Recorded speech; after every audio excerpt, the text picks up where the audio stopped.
একদিন এক নামাজি ব্যক্তি ফজরের নামাজ পড়তে ঘর থেকে বের হয়েছে। অনেক অন্ধকার থাকার কারণে সে ঠিকমতো দেখতে পারছিল না, কোনো রকম আন্দাজে হাঁটছিল। হঠাৎ সে পা পিছলে কাদায় পড়ে যায়। এই রে, জামাটা নষ্ট হয়ে গেল, যাই বাড়ি গিয়ে জামাটা বদলে আসি। এই ভেবে লোকটি আবার বাড়ি ফিরে গেল। তারপর নতুন আরেকটি কাপড় পরে বের হয়ে আসলো। যেই না আবার সেই রাস্তা দিয়ে যাবে, আবারও সে কাদায় পিছলে পড়ে গেল।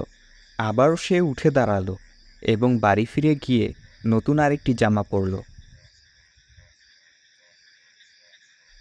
কিন্তু এইবার সে জামা পরে যখন ঘর থেকে বের হয়ে এলো, তখন দেখল কালো আলখাল্লা পরা একটি লোক হাতে একটি হারিকেন নিয়ে তার সামনে দাঁড়িয়ে আছে। লোকটি কিছুই বলল না, শুধু হারিকেন হাতে দাঁড়িয়ে আছে। নামাজি লোকটি অতটা ভাবল না, কেননা নামাজের সময় চলে যাচ্ছে। তাই সে আবারও নামাজ পড়ার উদ্দেশ্যে মসজিদের দিকে রওনা দিল। এবার সে খেয়াল করল কালো আলখাল্লা পরা লোকটি তার হারিকেনটি নিয়ে নামাজি লোকটিকে এগিয়ে দিচ্ছে। এইবার নামাজি ব্যক্তির মসজিদে পৌঁছাতে আর কোনো সমস্যা হলো না। সে সুন্দর মতো নামাজ আদায় করল।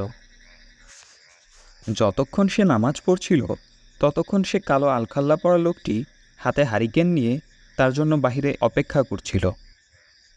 নামাজি লোকটি মসজিদ থেকে বের হয়ে তাকে দেখে কিছুটা অবাক হলো, কিন্তু কিছুই বলল না। সে বাড়ির দিকে রওনা দিল এবং সাথে সাথে সেই কালো আলখাল্লা পরা লোকটি হাতে হারিকেন নিয়ে তাকে বাড়ি পর্যন্ত এগিয়ে দিয়ে গেল। লোকটি বলল, আপনি আমার বড় উপকার করেছেন। আপনি কে ভাই? আলখাল্লা পরা লোকটি বলল, আমি হচ্ছি ইবলিশ শয়তান। এই বলে কালো আলখাল্লা পরা লোকটি তার স্বরূপে ফিরে আসলো। নামাজি লোকটি অবাক হয়ে গেল। সে মনে মনে ভাবতে লাগলো, ইবলিশ শয়তান আমাকে কেন মসজিদে নামাজ পড়ার জন্য পৌঁছে দিতে যাবে? তার তো কাজই মানুষকে ধোঁকা দেওয়া। এই ভেবে সে ইবলিশ শয়তানকে জিজ্ঞাসা করল, আমি কাদায় পড়ে যাচ্ছিলাম, সময় মতো নামাজ পড়তে যেতে পারছিলাম না, এতে তো তোমার খুশি হবার কথা, কিন্তু তুমি উল্টো আমাকে হারিকেন হাতে মসজিদে পৌঁছে দিলে, কারণ কি? ইবলিশ শয়তান যা বলল এতে নামাজি ব্যক্তি বেশ অবাক হলো। সে বলল, তুমি যখন প্রথমবার পড়ে গিয়েছিলে তখন আল্লাহ তোমার সমস্ত গুনাহ মাফ করে দেন।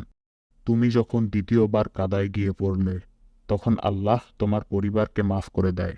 তখন আমি ভাবতে লাগলাম, তৃতীয়বার যদি তুমি পড়ে যাও তাহলে আল্লাহ ওই ওসিলাতে যদি পুরো গ্রামবাসীকে মাফ করে দেয়। এর জন্যই আমি হারিকেন হাতে তোমার জন্য অপেক্ষা করছিলাম, তোমাকে মসজিদে পৌঁছে দিতে এসেছি। এই বলে ইবলিশ শয়তান গায়েব হয়ে গেল।